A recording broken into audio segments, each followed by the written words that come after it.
It's not that your knowledge will be how deep your knowledge is about your general studies subject. It's about how you present it in the paper. So whatever you know, how you're presenting it. So keep your mental upright and preparing for this paper with utmost dedication, and consistency is the key.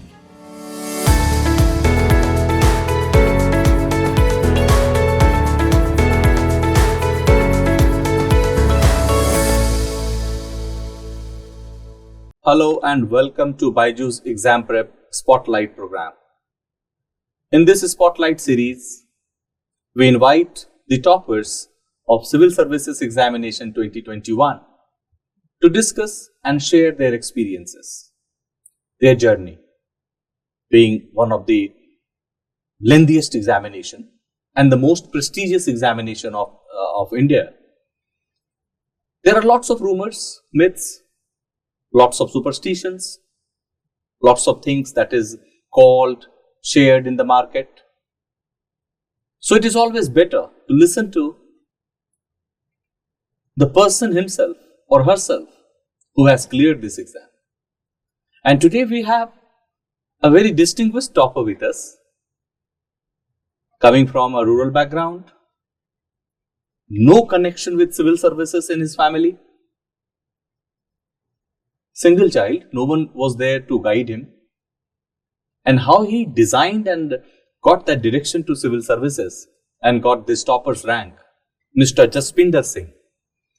Welcome Jaspinder, and congratulations on behalf of BYJU'S Exam Prep Spotlight. Welcome to BYJU'S Exam Prep. Thank you so much, sir. Thank you for having me here, and thank you for that introduction, sir. Jaspinder, first let us start with your journey. No connection with civil services. How did you get the first instinct, or first you can say what triggered that you decided to be a civil servant? Sir, actually the thing started in when I was in 7th class at my school. So one of my teachers at parents teacher meeting, he met my father and said that your child is having potential of being a good civil servant, or basically I was good in studies and he felt like that I will be able to do well there. So he asked my father ke buy your son magazines and all, so that he can do well in civil services. IAS IPS banao apne bacche nu. That was what he said. So I was not aware at that point of time that what is this IAS or IPS. And later on, when I participated in, say, parades of 26th January and 15th August, then I got to see one very young officer there in my district. So then I got to know that what actually IAS is. And later on, things went by and I took most of my decisions which were oriented or towards taking me closer to civil services. So that's it, sir. That's how the journey began, sir. Done. Jaspinder, this was your second attempt. Yes, sir. And when you decided to prepare for civil services, you might have come across with lots of such rumors and things. First attempt, you could not clear your prelims. Very high degree of despondency, disappointment. Second attempt, All India rank 33. How did you crack this puzzle of prelims examination, mains examination, and ultimately this personality test? Sir, actually, in my first attempt, I got 91 marks and the cutoff was 92. But I was sad at that point of time, but I am more of optimist person who thought that just I have to work for that 1 or 2 marks. Like I am on a right side of the track. Okay, so like the things are working. So just 1 or 2 marks maybe. So that optimism that helped me to sustain my second attempt, and it was my own effort that I kept on finding people who could guide me. For example, at some place I met somebody and I got his number. So he was teacher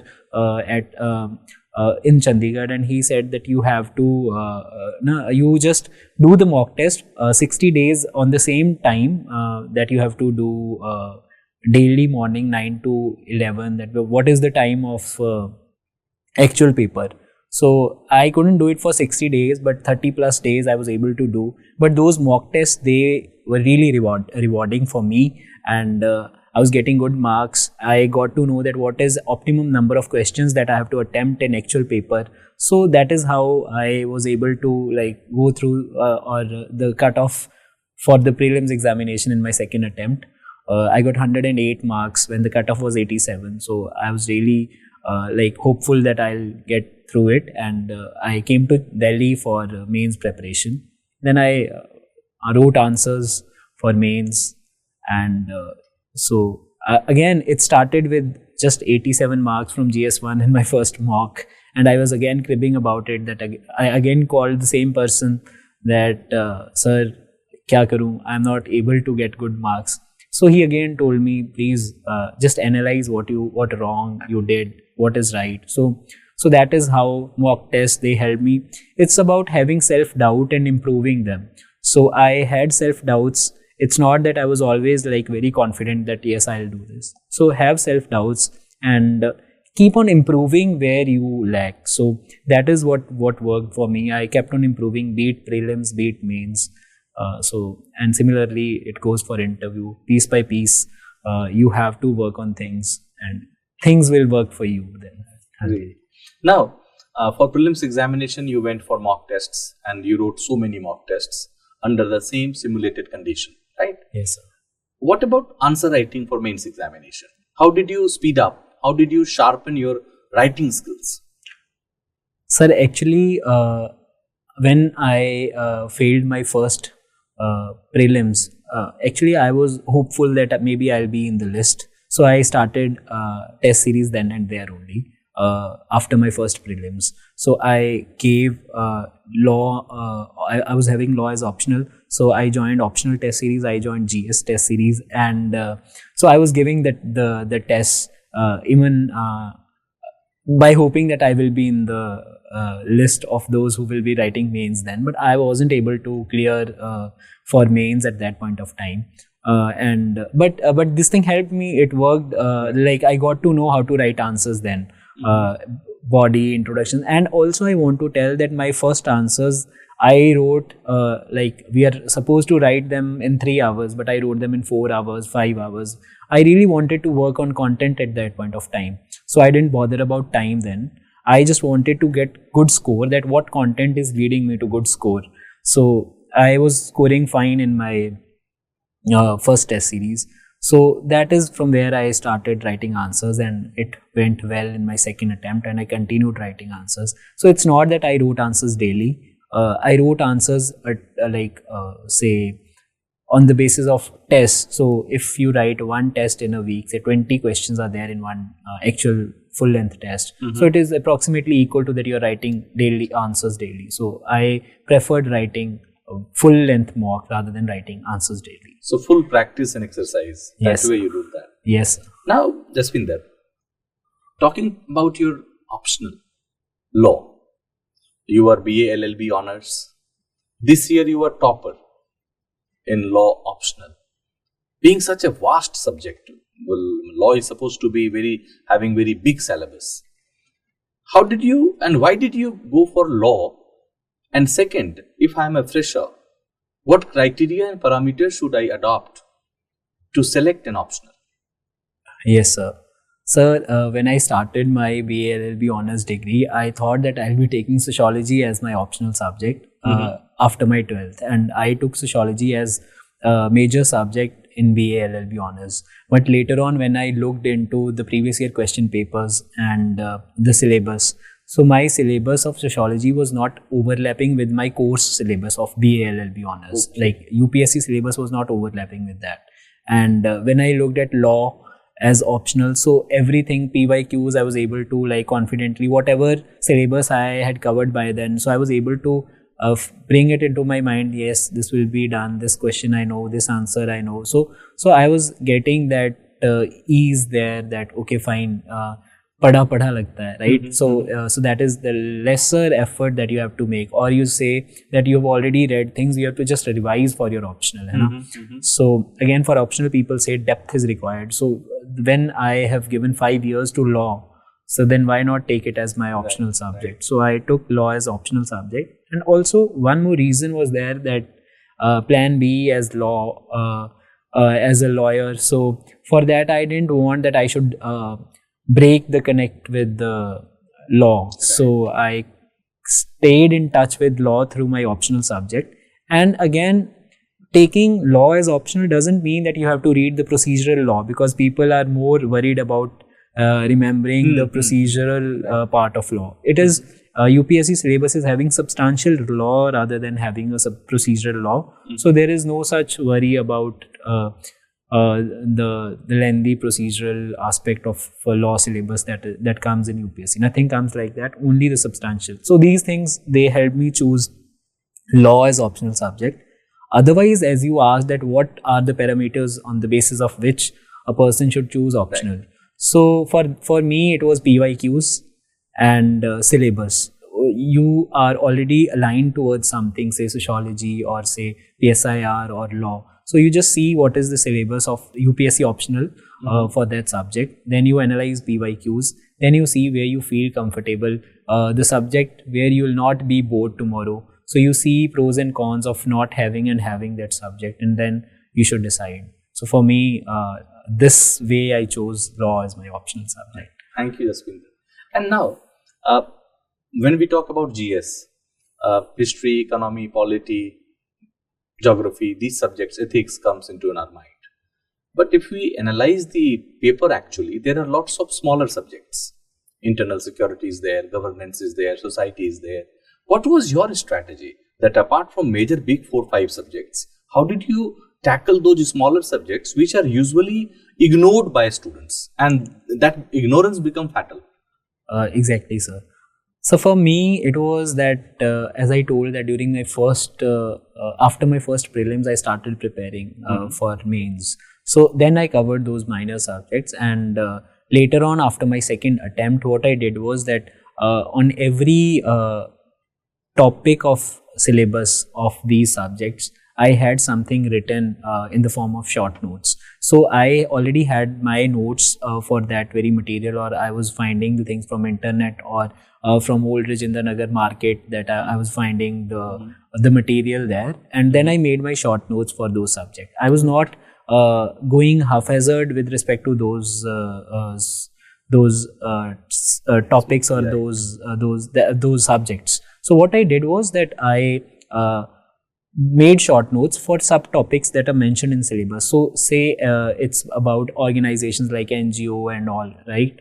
Weaker section. So whatever weaker sections are there, I wrote about their problems, their solutions, the laws with respect to that. So I had such crisp notes with me, so that helped me. So for example, we have SHG's topic in our syllabus. Okay, so I had 1.5 pages written on SHGs. So in this way, like, you should have that crisp material with you, and just update it with current affairs, right. And that is how things worked. And it is crisp. It is easy to revise also. Yes, sir. The major part is revision, sir. It's not about reading and gaining knowledge. It's about revising for these for your syllabus, because it's, after all, it's the examination that you're going to clear. It's not that your knowledge will be how deep your knowledge is about your general studies subject. It's about how you present it in the paper. So whatever you know, how you're presenting it. For example, if it is about society, you need to be more empathetic. You need to have that quality in you, right? So it's beyond syllabus. Few things are beyond syllabus. You have to have that quality of being empathetic in your answers. So that will come only if you really are, right? So these things are required. So these are minor things that we ignore normally. Yes, sir. And regarding essay, quotations there they give, section A particularly, abstract topics they give. Yes, sir. How many quotations one can actually memorize? Very difficult. How did you do that? So it's for me, it was not that I remembered quotations. For me, it was that I sat for 3-4 hours one day, and I thought that whatever I have studied in, say, class 7th, 8th, 9th, 10th, so whatever I remember. For example, I can quote water, water everywhere, not a drop to drink. So such things were there, poems which came into my mind. So where mind is without fear, head is held high by Rabindranath Tagore. So such things we remember normally. And few quotes that I remember that I memorized them during my 10th class English examination. So I was knowing them, I wrote them. Or some poems, say daffodils, how you can use that very beautiful poem of daffodils in your answers by saying that if environment is not saved, then maybe we will be seeing daffodils only in the poem, right, of William Wordsworth, not actually, right? So such things. Basically, it's not how you learn or memorize the quotes. It's about you already have certain knowledge. For example, in my degree, I studied about Hobbes, Locke, Rousseau. So it's about using Hobbes, Locke, Rousseau in your answers, in your essay, how you use them. So you have that knowledge. We need to just utilize that knowledge that we already have. So that is more important, that you should know yourself, that what I know and how you can use that in your answers. So that is what I gave emphasis upon rather than memorizing things. And one more thing I did was that previous year toppers, they had this PDF of editorials of Yojana, that first page of editor's note on different topics, say water, environment. So I had it and I read it from there. Okay, so that is the material that is already there, because that is consolidated. Entire Yojana is consolidated in editor's note of the first page of Yojana. So that collection of pages or collection of that PDF, that was really helpful for me. Otherwise, nothing of that nature was asked. It was all abstract. So for abstract, your ethics must be strong. By ethics, I mean syllabus of ethics must be done in such a way that you cover philosophical portion of ethics in a detailed manner. So if you cover that, your essay paper will be sorted. And also, I read Anudeep Durishetty's book on art of answer writing and art of essay writing. So I remember that in my first essay, I just scored 99 marks out of 250. And later on, I improved by reading Anudeep sir's book, that how to make your essay coherent, how to write essay in a flow. So that I learned from his book. So it has very good description about that. So those who want to improve essay, they must read that book once. Great. Beautifully explained there. Thank you, sir. Jaspinder. Now, Jaspinder, very important thing. How many hours one should study? Did you study for 20 hours a day? No, sir. It's not about the quantity of hours that one study. It's about the quality that one spends while studying. So for me, it was that I had to cover this much today. So it was never that I counted hours. On an average, one can study 8 hours. It's sufficient, because if one is having a quality time, for example, I cover 10 pages in 1 hour when I study. So I set my target by saying that I'll be studying 80 pages today of this subject, 80 tomorrow. So I had such targets. I didn't bother that this much time I'll be taking. So it was more about how many number of pages, what quantity of syllabus I'm going to cover. So that mattered more to me rather than how much time I spent. Great. So usually average 8 hours more than sufficient. 8 hours are sufficient, yes sir. On an average. Some days 6 hours, other days 10 hours. So that is up to you.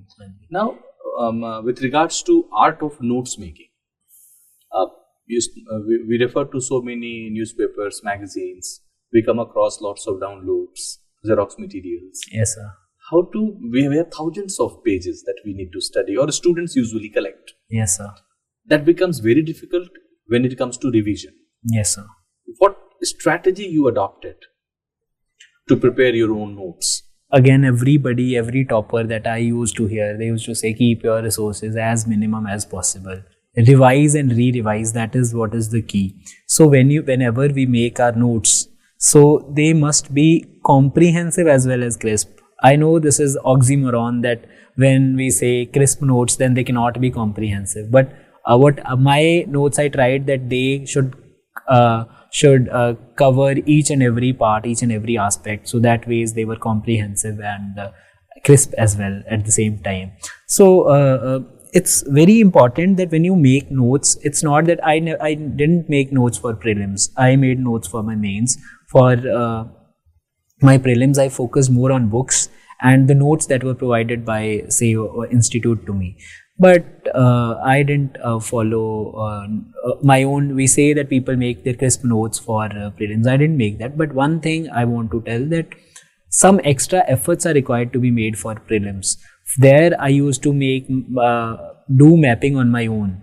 So my mapping with one of my friends, I used to do that. That was one exercise that I did extra. And again, having the list of environment endangered species. These are critically endangered. These are vulnerable species. These are near threatened species. So I had a list, not of near threatened, of critically endangered. At least I will be able to eliminate if the question is that this species is this.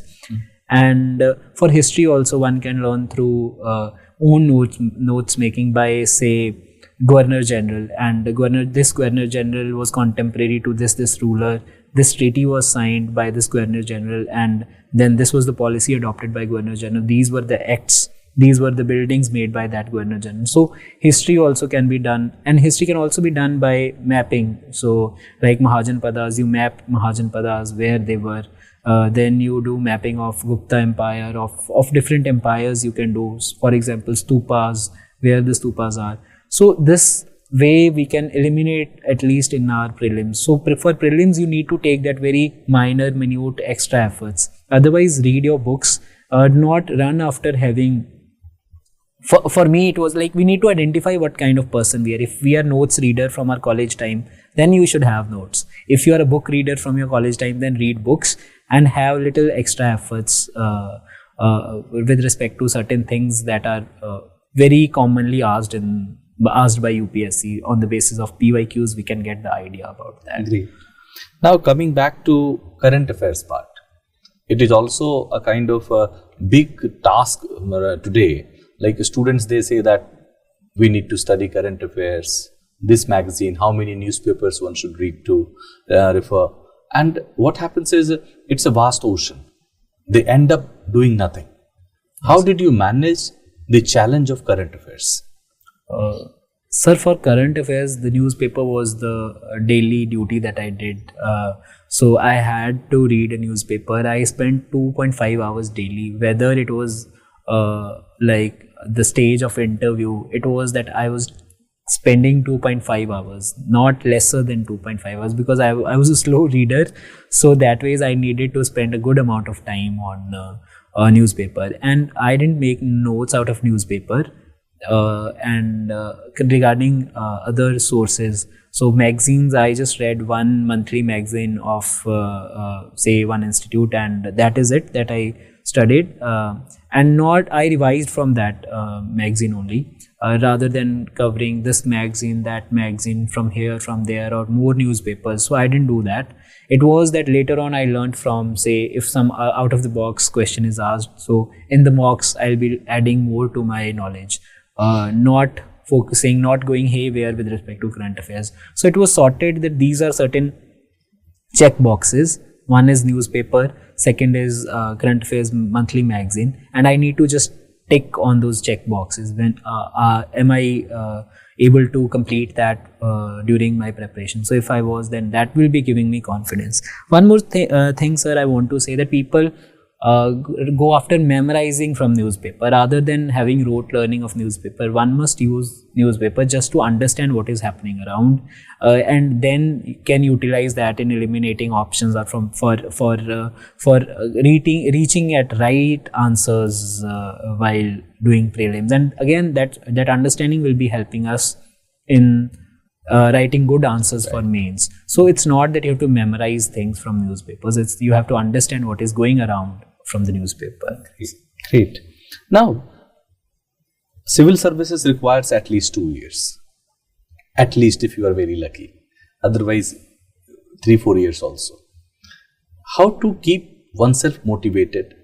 Because during that 3-4 years, you pass through different types of turmoils. Emotional, financial, social. There are lots of divergence also, deviations also. Exactly, sir. How to keep or remain focused? What was your strategy? Sir, it's very important that for me that to apply blinkers while that animals are applied those blinkers, right? So that they are focused on their path. So for us, those who are preparing for civil services, it's very important that, like those horses and donkeys, we should wear those blinkers and just focus on the path which we have chosen, right? And for that, what kept me working was my own self, that I have to be better than what I was yesterday. So I gave number of mocks. I was getting lesser marks. Then I was like, I have to get more than this. So it was me who was my own competition. And if I'm getting, say, 87 marks, so in the next test I have to get 90 marks. So these small goalposts that I was using, that to keep myself on the track, that I have to beat myself tomorrow. So that was very important. That kept me on and on this track. And again, I'm a sort of person who look at brighter side of things. For example, when I was not able to clear first prelims, I thought that it's just one mark that I have to work for. So such things. There are days when you feel very dejected, very demotivated. So I used to tell to one of my friend that it's, and then see, when I used to talk to people, I was not just answering their queries, I was answering my own queries as well. So I discovered one thing, that when you say this is the time, it will pass, whether it's a good time or it's a bad time. So it's time, it will pass. So when we are having that very low feeling, or we are very happy, one must have this in their head that it's time, it will pass. So again, that was even my lows were there, but they passed. So today, like I am here with a fine rank. So I'm grateful for that. But again, these are the things that kept me moving, kept me going on. And consistency comes with these things only. That if we are having mental stability, or we are mentally at peace, so we are able to stick to what we are doing. We are able to apply the blinkers on our eyes, right? So that mental stability is very important, I believe. Great. Now, what about social media? Do I need to uninstall all apps, or what? How to deal with? Because we are now into plethora of such deviations, you can say, or you people say that there is no need. If there is WhatsApp in your mobile, you are not fit for IAS. If there is Facebook in your mobile, what is there? Because it is very important if you address this concern. Because lots of myths again are prevalent. Sir, this is very important question, and I want to say that there is no yes or no to this answer. One must understand what kind of person he or she is.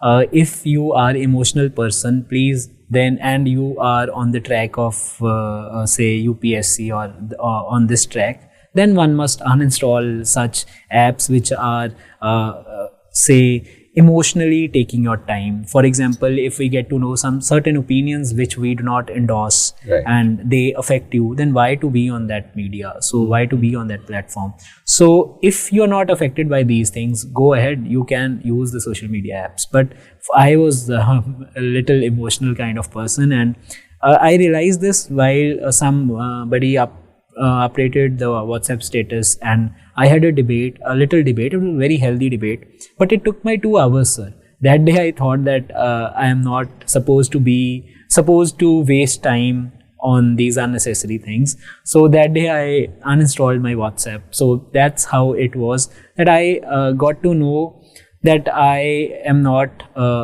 going to be here if I want to clear this examination. So it's that you have to see that what kind of person you are. If there are people who use social medias and who still crack the examination because they know that what kind of people they are. So first thing is that you understand what kind of person you are, and then you see whether you're going to delete your social media apps or no.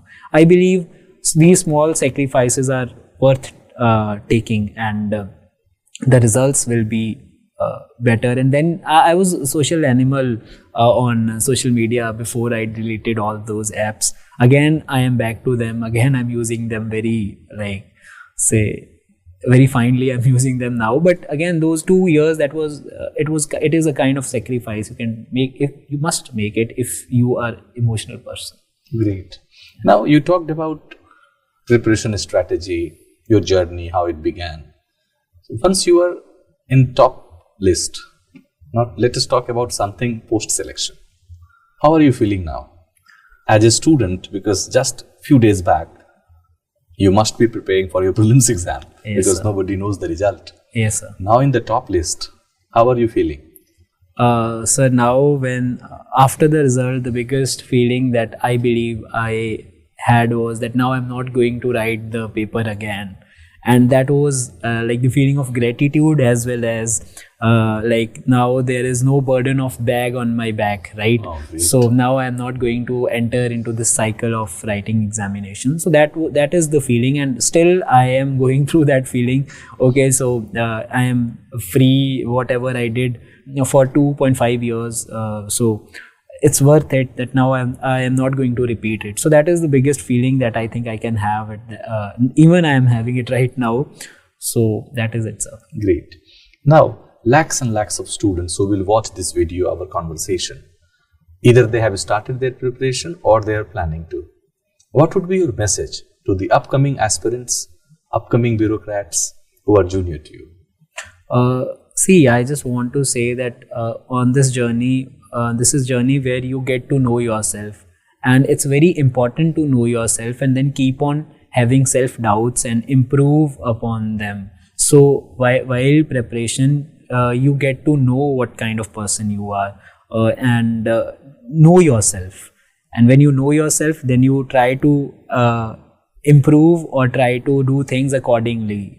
For example, if you're a note making person, make notes. If you're a book reading person, read books. So that is how you should work. And also, do not forget physical fitness, and do not forget that mentally you have to keep yourself upright. So that is very important. Give some time to whatever you like. For example, you like to paint, you like to listen to music, you like to dance, and you like to talk to your parents, talk. So it's like give some time to your mental fitness. So that ways you will be able to sustain for long. As you said that this is 2 years of a journey. So only then you will be able to sustain if you are mentally keeping yourself at peace. So for that you can do meditation, you can do part, you can do bhangra. I did bhangra, so that's why I can tell that. And again, for your physical fitness, you need to devote some time. During my first attempt, I didn't give time to both of these. And during my second attempt, I gave. And I could see that there was this tension was not there in my head that I'm not physically fit. So I was fine during my second attempt. During my first attempt, I was gaining weight and all, and there was something in my head. Oh, you're gaining weight, man. So that tension also goes when you're doing physical exercises or when you are mentally fit. So keep your mental upright and keep on preparing for this paper with utmost dedication, and consistency is the key. So if you are consistent on this path, nobody can stop you. Again, one more thing that regarding that mental fitness, if you are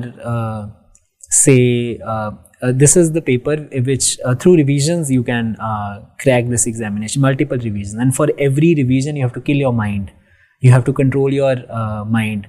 So when 2 revisions people do easily, but when third revision, for that they have to be very strong at their mind to do third revision, because things get very boring when you revise. Right. So there again, your mental fitness, your peace at mind will help you to revise thrice, then 4 times, and 5 times. So that is how you can keep on revising your things. So revision is again the key. Revision is the key. Yes, sir. Thank you, Jaspinder. Thank you very much for this candid and lovely, beautiful conversation, enlightening conversation, where Jaspinder spoke his heart. Now he is feeling relaxed, but actually his relaxation started the moment he failed in his first attempt, and he started some physical fitness, some activities. That is what the crux is. Jaspinder also talked about how to select optional, strategy for tackling with or dealing with abstract questions of essay, minor subjects of all 4 papers of general studies. Mock tests are very important for prelims exam. Practice is very important for mains answer writing. So different areas with regards to civil services preparation, which can ensure your success, that has been discussed by the topper himself. Thank you, Jaspinder, All India Rank 33, for coming to this BYJU'S Exam Prep Spotlight program and discussing with us. Thank you so very much.